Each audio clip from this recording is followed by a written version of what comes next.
caught her landmark tourism video last night. So, hi. Hello, hello, how are you? I'm doing good. I'm doing good. Thank you so much for the opportunity to interview you right before I leave for El Salvador. But anyway, guys, I hope you, to all the 40 people who are watching us, I really hope you will really take time to support Miss Earth pageant. You know, it's really one of the most relevant pageants that we have right now. So it is really, I am really besieging you guys to really support the system because its advocacy is very timely and relevant. And I am really hoping that I will learn something new from our beautiful guest right here. She comes all the way from England and she loves numbers. She loves math. So here she is. Please say hello to Miss Earth England 2023, Jordan Smith. Yes. Hello, Jordan. Hello, Adam, how are you? I'm doing good. Oh, I just came from a send off at the airport earlier, where Oh, it's like God. chaotic.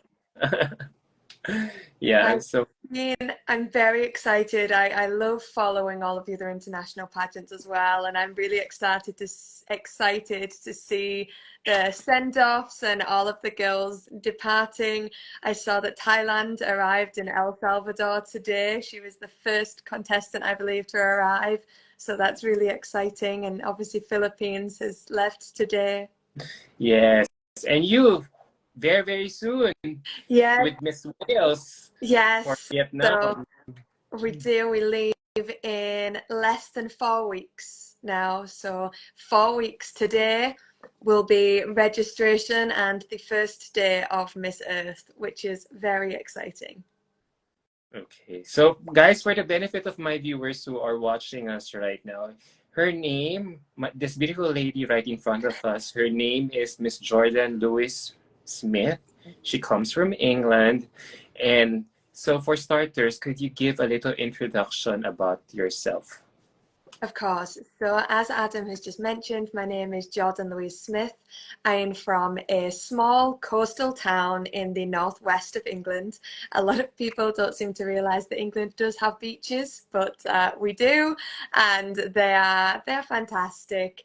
I absolutely loved growing up on the coast. I spent so much time there as a child with my family, my friends, and our dogs. I absolutely loved my dogs growing up, and I still love to go and visit them when I can and spend time with friends and family.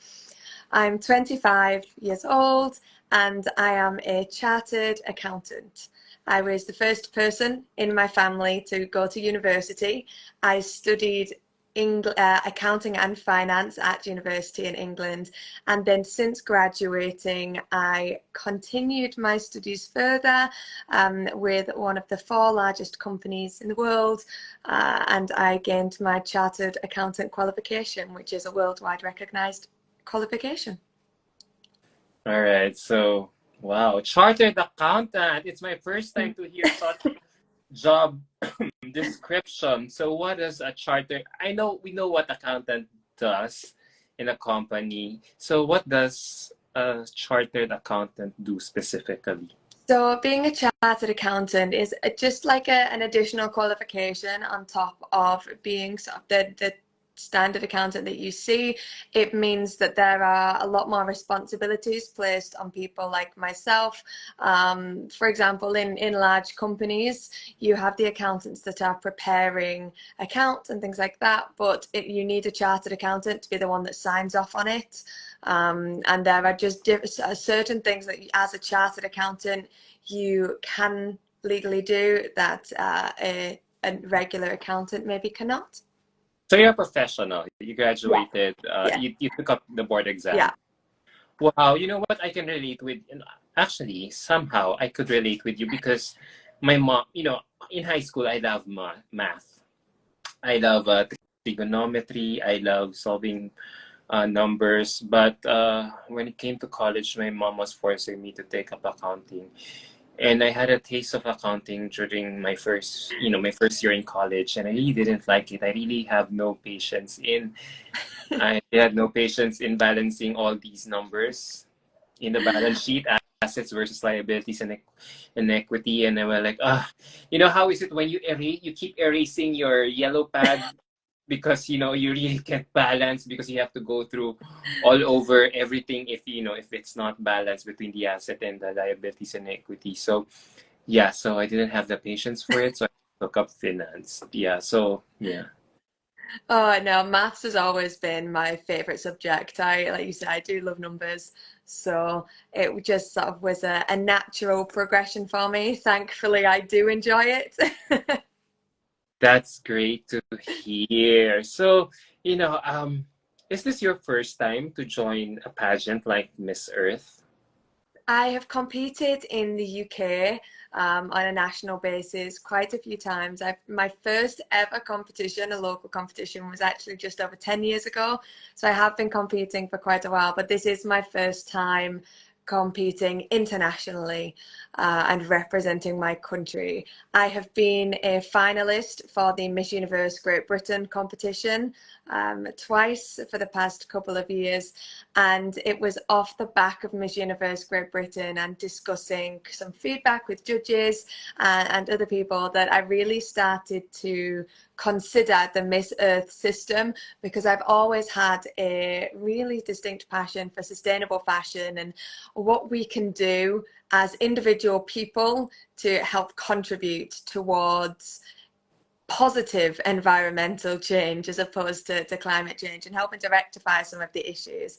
And it's something that I have preached about to friends and family for a long time, and trying to show them the small everyday changes that you can make that can really have an impact.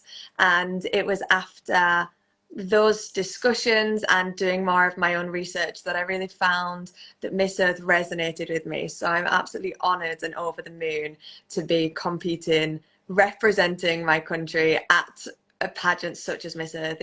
Like you mentioned right at the beginning, it really is a standout competition because of the relevance of the topics and the real focus that it places on environmental issues that I think a lot of other pageants don't necessarily have.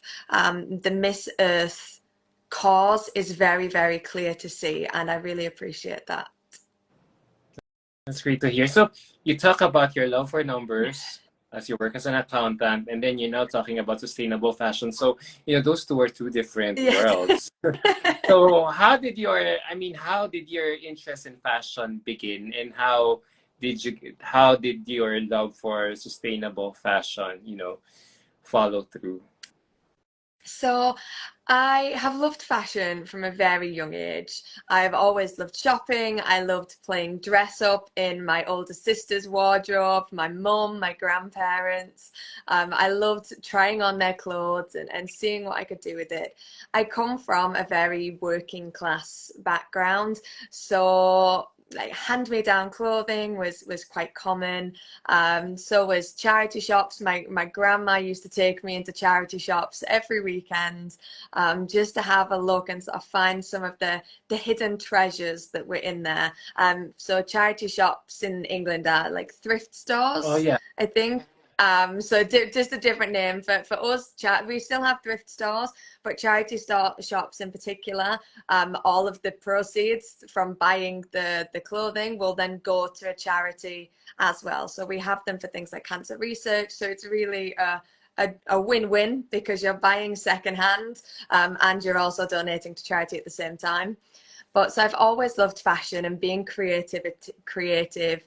And since I'm entering the modeling industry and doing some freelance modeling, I really wanted to push that even further, because I realized how wasteful it really was. All of these items of clothing that were being worn once, and they were being bought really cheaply, maybe sometimes because they have a purpose to be worn for one photo shoot or for one runway, and then nothing after that. And it was really disheartening to sort of see how wasteful that was when, especially as a child, that's not something that we ever could be. We wore something until it was ripped, it had holes, and then we repaired it, and then we wore it again until we outgrew it. And that's definitely something that I don't think people do quite as much anymore. Definitely not here in England, at least. So I really started to look into the impact of sustainable fashion, well, of fast fashion firstly, and found out that actually the third most polluting industry in the world, behind only the fuel industry and also agriculture and farming. And I thought that was absolutely baffling because it's something that we all do so much. And the fuel industry, things like that are much more difficult to tackle maybe on an individual basis. But something like the fashion industry, we can all make individual steps to try and reduce the impact that that has simply by making better purchasing decisions. And a lot of the time, that can also be cheaper, so it saves the planet and saves our wallet. Yeah. So I assume most of the clothes that you own are pre-loved or stuff that you have bought many, many years ago and you're just always, recycling it, using it all the time. Yeah, I definitely a lot of secondhand, a lot of pre-loved clothing. I think that that is a fantastic way to give something a new lease of life because the way that I style something is not going to be the same as how its previous owner styled it. And I think it really is this idea of circular fashion, and showing how things can be worn different ways is amazing. I am a very proud outfit repeater. I will wear the same thing time and time again because I don't see the issue with that. And some of my wardrobe for Miss Earth, in fact, a lot of my wardrobe for Miss Earth are things that I have already owned and I've worn several times because I love them. So why wouldn't I wear them again? And there really is this power. There's other ways of doing that as well, of course, where you can rent clothing. There are a lot of companies in the UK. I know in America, Australia, there are also a lot of clothes rental companies, and some pageant brands, like big pageant designers, will often hire out their gowns rather than girls having to buy them. And I think we are seeing more of that now, but there is still a lot more that could be done. Exactly. Exactly. So, uh, there's so much, there's so many things that need to be done when it comes to sustainable fashion. So I heard it, did I hear it correctly that you'll be repeating outfits even for your upcoming pageant? Yes, yes. One of my evening gowns that I have for the Miss Earth competition is an evening gown that has been worn on stage before. So any eagle-eyed fans might be able to find it. But yes, I will be definitely repeating some of my items of clothing for the upcoming pageant as well. How important is it for girls like you to walk the talk when it comes to spreading your advocacy, especially in a pageant like Miss Earth? Oh, I think it's really important because people can listen. If I'm just talking at people, they might hear me, but I don't think they really understand it. And it can come across as being quite hypocritical. I think if you hear someone saying something but doing the complete opposite, I think walking the talk and really showing that you live this life every single day and I truly stand by what I advocate for, I think that is much more impactful. And, in a lot of countries, when, for example, the Philippines, where pageants are huge and they're followed by a lot of people, I think if you start to see people that maybe you look up to, like finalists, beauty queens, then you can, if you see them repeating the same outfits and showing that this is okay, you can wear things more than once, then I think more people would do it. As I say, growing up, that was something that I never thought twice about. It was in my teenage years with the rise of different influencers and celebrities that would never be seen in the same outfit twice that really made people start to think that they couldn't wear the same thing more than once as well. So I really want to try and reverse that message. And I think the only way to do that is to actually show it, not just speaking about it. Wow. Wow. True. True. You know, I'm just amazed by your tenacity to push through it, especially when we talk when girls like you join pageants, the newer or the brand the name of the game is, wearing brand new items, brand new clothes to Yeah. impress, right? Hmm. To impress the fans, to impress the organizers. But for you, it's all about loving, loving the environment by Yeah, I respect. mean, I do have some new pieces, but for me, when I'm finding new pieces that are going to a pageant with me, it's also really important to think about how they were made, what they were made out of. How were the garment workers that created the pieces, how were they treated? And, will I be able to wear this again? There is a UK fashion psychologist that has a method that I think is fantastic called the 4-3-2-1 method. And that helps so 4-3-2-1, to help you decide whether or not to make a purchase. So she asks the questions. Firstly, can you see yourself wearing it again in 4 years' time? Would you still own it and love it in 4 years' time? Can you think of 3 different occasions that you could wear it, or 3 different ways to style it? Take Mm-mm. 2 deep breaths to really think about it, and have one night's sleep to think it over. And if the following day you still think about and you still want that piece of clothing, then go ahead. But you should only buy something if all 4 of those things are true. Does that 4-3-2-1 rule apply when someone goes to sales? Because let's face it, when someone goes to clearance sales, of course you no more have time to think about what you're about to grab and buy. It's all about impulsive shopping. So Yeah. Well, I mean, you don't have the one, okay? So maybe when you go sale shopping, the one night sleep, but you can definitely still do 4-3-2. You can still try and think about the ways of wearing it, and you have time to take a couple of deep breaths.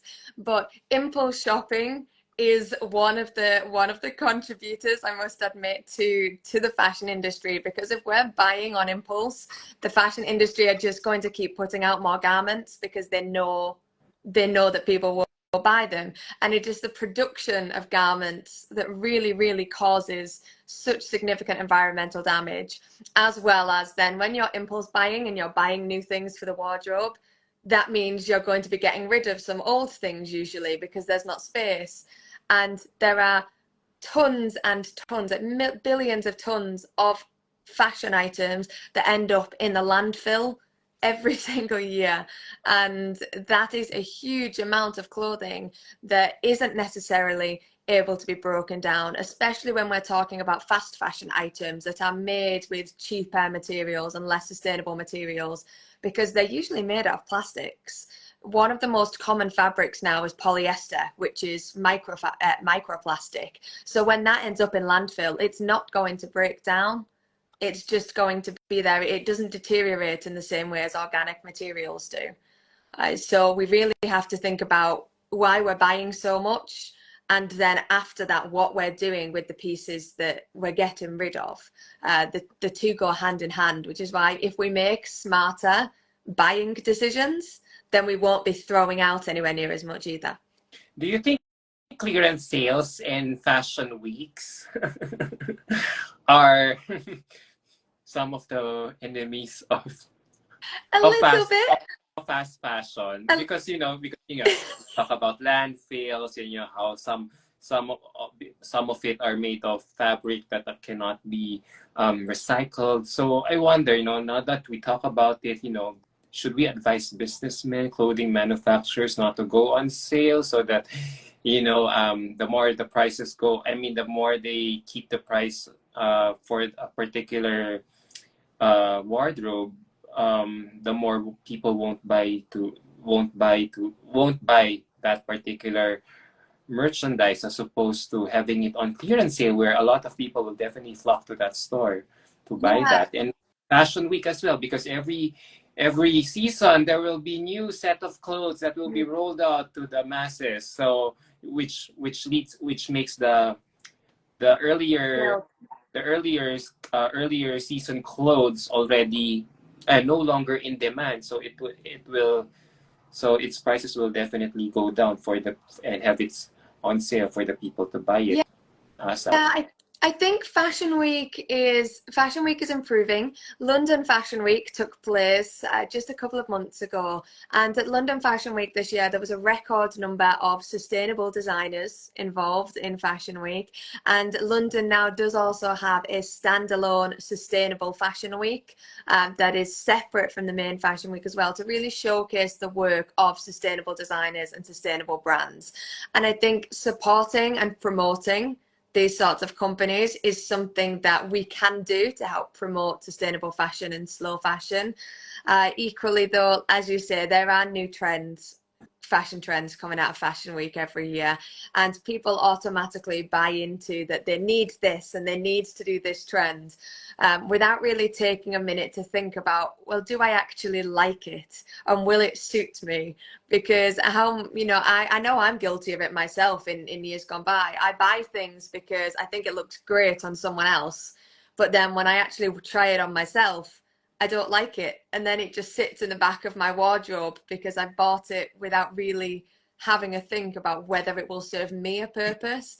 And I think that's the idea that Fashion Week can perpetuate and really makes us struggle, because it is promoting the mass purchasing, as you mentioned. So I definitely think that is something that they can work on. I'm all for supporting a trend if a trend is something that you really like and think is going to last for a while. That is part of your personal branding and your personal styling. But a lot can be said for capsule wardrobe. I love colour, so when I talk about a capsule wardrobe, my wardrobe is not all white, brown, beige, black. I am a very, very colourful person, but there is still so much that can be done with individual colourful pieces, and they can be styled in so many different ways. So how can you educate young people about sustainable fashion? Like like you mentioned earlier, if a wardrobe is made of polyester, it's very hard to be recycled eventually. So if we are a consumer, so can we educate people to, look at the how the fabric, what the wardrobe is made of fabric before Yeah, of they course. purchase it, or would um kinds of fabric that are environmental friendly? Yes, of course. So any website that is selling clothes has got to have the list, the fabric composition included on the website. So if you look in the details and care, it has to tell you what they're made of. Well, particularly in the UK, I'm not entirely sure on the laws overseas. And equally in clothing that you buy, when they have their labels, you can see the Mm. fabric composition on the inside of labels. Certain things to really look for are things like organic cotton, hemp, linen, silks. Some of these materials that can actually be more expensive, but they will also last so much longer. And if you think about having slightly more expensive piece of clothing, but that is going to last you 20 years versus buying a cheaper piece that's maybe going to last you a few months or maybe a year, and you're going to have to keep repurchasing over and over again. Or that is where secondhand and pre-loved comes in, because you can find some amazing pieces for much, much less price just by looking at what they're made, by what they're made out of, is a real good giveaway as to how the quality of the garment is going to hold up. So yeah, things like cotton, silks, linen, hemp, those sorts of fabric are much, much better for the You know, environment. I asked that question because for us who live in the tropical Yeah, climate, we need to distinguish what kind of cotton is environmental friendly, yeah. not just buy um, a t-shirt all the time without looking at how it's being made. Hmm. So yeah, I think it really takes a revolution for us to be educated about it. If we really, I think for us to be really educated about it, something a catastrophic like not like how is it made in Hollywood movies, like Yeah. um earthquakes or um typhoons, strong typhoons. But I think no matter, because our country in the Philippines, we've always been struck by so many typhoons. Yet, yeah, we still we still have the same problem about fast fashion Mhm. and yeah, and about hoarding clothes because it's Yeah. cheap, because it's sale. No, but then, like you say, you obviously in the tropics, you'll find that the cheaper fabrics can make you, you know, a bit sweatier and clammier and more uncomfortable. There are Mm. the fabrics that are better made are a lot more comfortable, and they generally are the sustainable fabrics as well, that are more comfortable to wear because they are breathable. But they, you know, they can keep body heat in when required, but in the tropics, as you say, most importantly, they are breathable fabrics, so you don't have to get as sticky in the humidity, and they can be, as I say, a lot more comfortable to wear. I've definitely focused on that when looking at my wardrobe for Vietnam, because the Vietnamese climate is quite different to the English climate.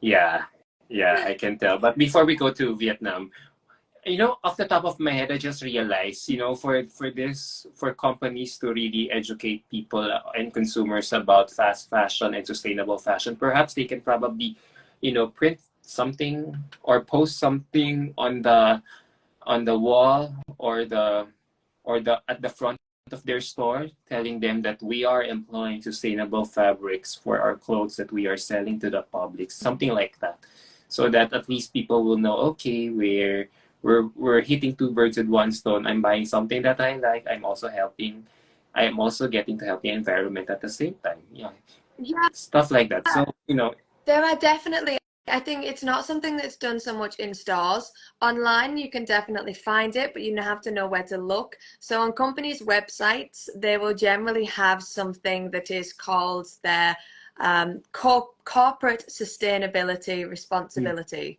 their mm, CSR, or a similar statement. And they have to kind of report on what they are doing.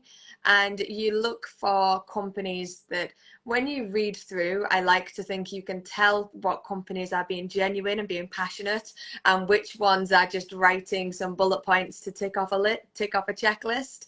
And it's really about reading. When you look for the brand's CSR statement, their corporate sustainable responsibility statement, read through it and try and understand and just get a feel for the brand, because I think once you find a brand that you like as well, then that can be really helpful in, you can just keep returning. If you find a specific brand or a couple of specific brands that you know that you like their style and you like how the clothes fit you and that they are sustainably made, then I don't really think you need to look elsewhere, right?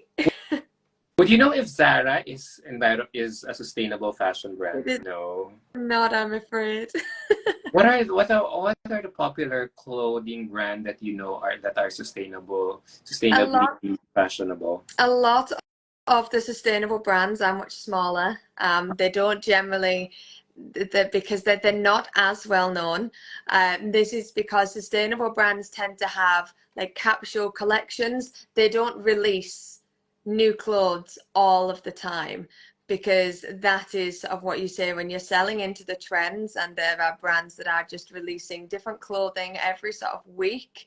That is the fast fashion business model. I say every week for things like Zara. Obviously, you have websites like Shein, that are Yeah, doing new releases every few minutes. But no, brands that are sort of releasing new things every couple of days, every couple of weeks, they are still perpetuating the fast fashion yeah, industry. yeah, literally fast fashion. Because Exactly, because they're just turning it around constantly. Sustainable brands are generally the ones where you'll see they have the same pieces season after season after season. It is the core pieces that they make, that they will just do in sort of a few different colors and different styles, and then you can really add to that and accessorize.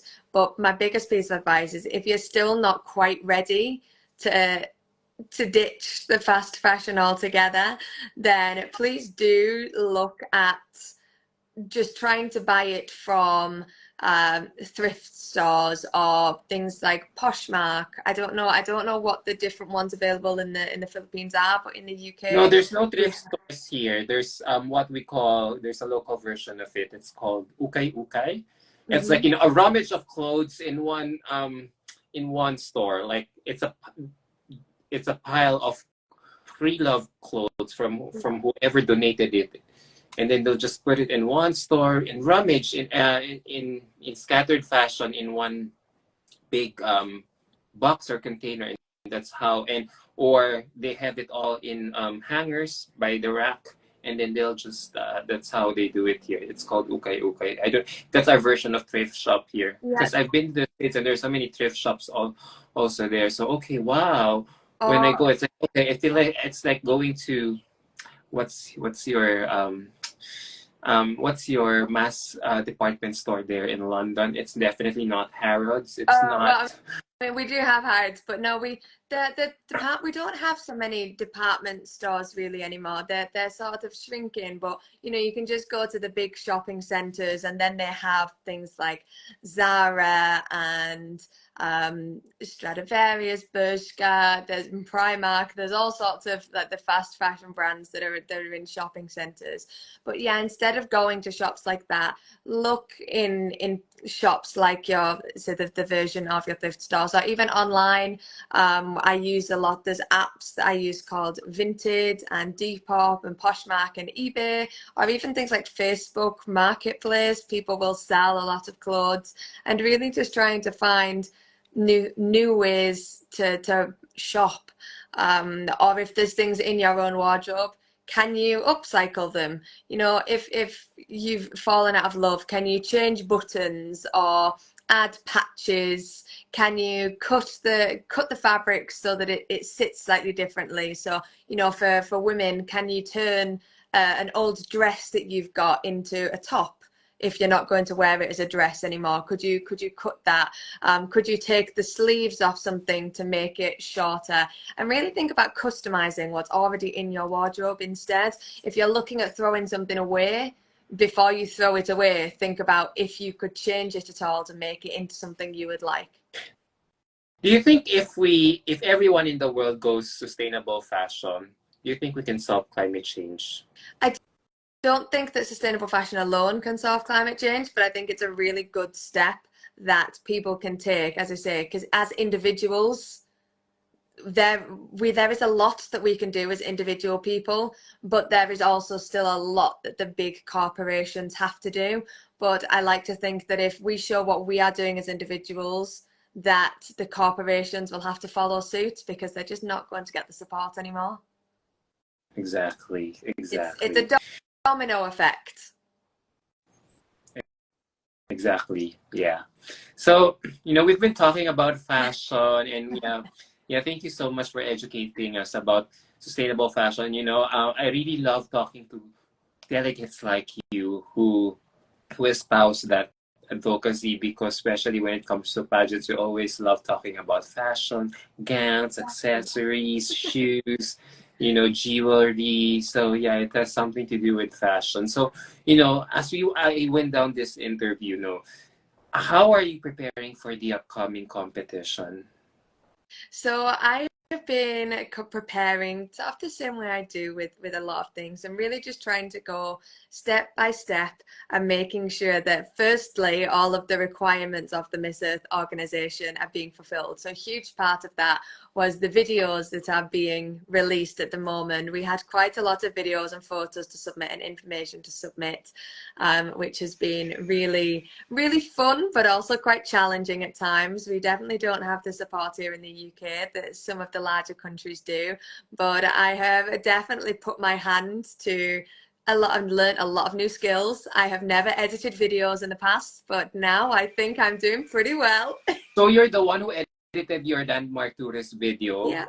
You didn't hire a videographer No. or oh, All because it's so expensive to hire one. it is, and we don't have I don't have the sponsors the same way a lot of bigger pageant countries might have. So yes, all 7 of the videos. So the 2 that have been released so far, the introduction and the landmarks, have been edited by myself, and so have the next 5 that are coming up. So I'm really quite proud of that as well, because I know that fans seem to have been responding quite well to my videos, which makes me feel very proud. Yeah. Wow, oh, that's great.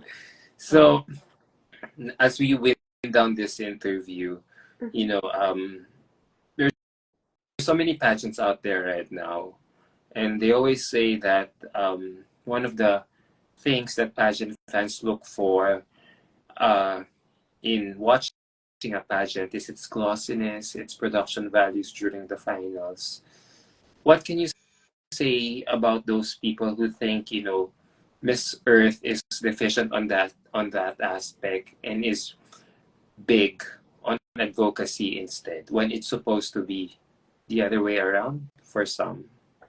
Well, Miss Earth focuses on using the entertainment industry to further its message. The focus of Miss Earth has always been its environmental causes, and it uses the entertainment industry of pageants to be able to help with that. So personally, I think if all of their money, time and effort went into the production of the final show, that would really take away from the substance of what their queens are able to do. You know, the royal courts, the 4 queens that they have, they get to do some incredible work around the world, and that is purely because that when you are looking at Miss Earth, they are looking for the girls that do walk the walk, and they're really looking for the substance over style. And I think that once you understand that is Miss Earth's ethos, then that is where the opinion sort of shifts. I think Miss Earth is not trying to be Miss Grand or Miss Universe. It is its own standalone event. The same way when you look at big fashion brands, you look at Chanel are not trying to do the same thing that Dior and Tom Ford. They're not all trying to do the same thing, but that's not a bad thing.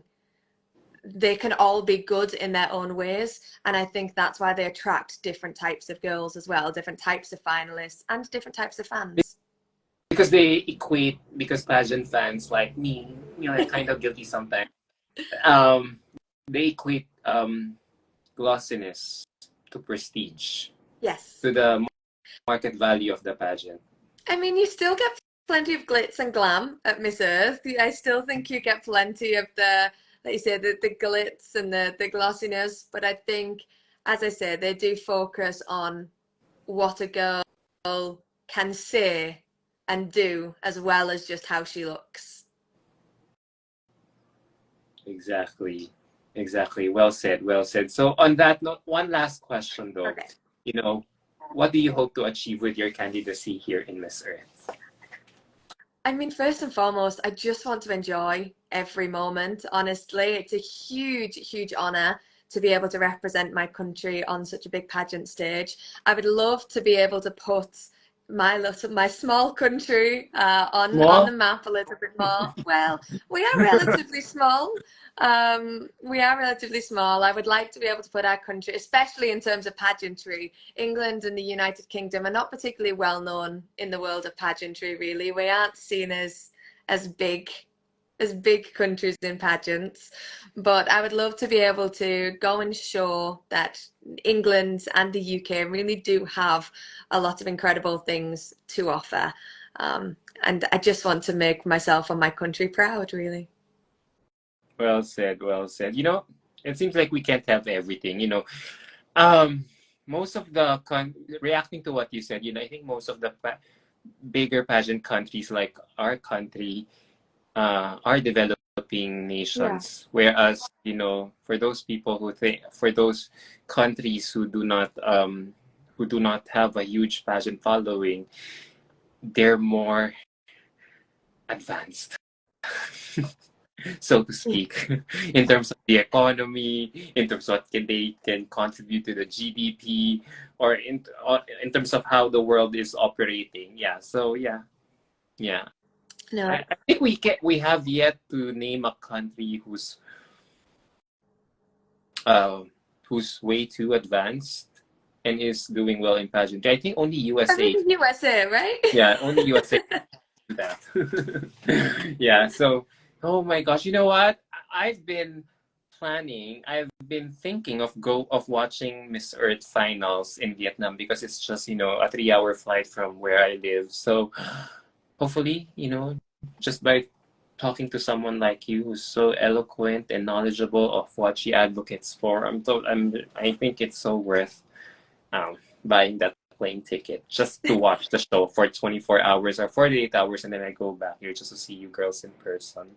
Thank you. I would love to meet you. Yeah, so thank you so much for allowing me to get to know you for the past 30 to 40 minutes. It's such a joy getting to meet girls like you and at the same time get educated from what you have been espousing. So for now, virtual hugs and kisses all the way from my office here in Manila, and I can't wait to see you soon. I don't know. I'm still thinking whether I should go or not. I have something to say. When they announced when they announced earlier that the Sure. pageant would be held on December 16, I immediately booked my airfare ticket. But then 2 days after, or 3 days after, a week after, they postponed it a Yeah. week after to December 22. So I had no choice but to refund my tickets. Like, I can't leave anymore because it's already so close to Christmas time. So, Yeah. I the, get back to depending on how the result of the pageant goes, I will land back in England on Christmas Eve. So I will then be making the journey back to visit my but the family. thing is, I don't want to travel during holiday season because there's a huge chance, my luggages will get stranded or lost, because of the huge number of people traveling around that season. So I don't know. I really want to check it out because it's the second time in the more than 20 years of Miss Earth history that it will be staged in Vietnam. And I don't know if you've been following pageants, but whenever Vietnam hosts a pageant, They go it's all out. really it's really all out. Yeah, it's Yeah, I really think glossy. I don't know if you watched any of the Miss Earth press conference a couple of I weeks ago with did, the but it's Vietnam just that I cannot organization. understand anything because there's no subtitles. But yeah, the production values The are great. production Yeah.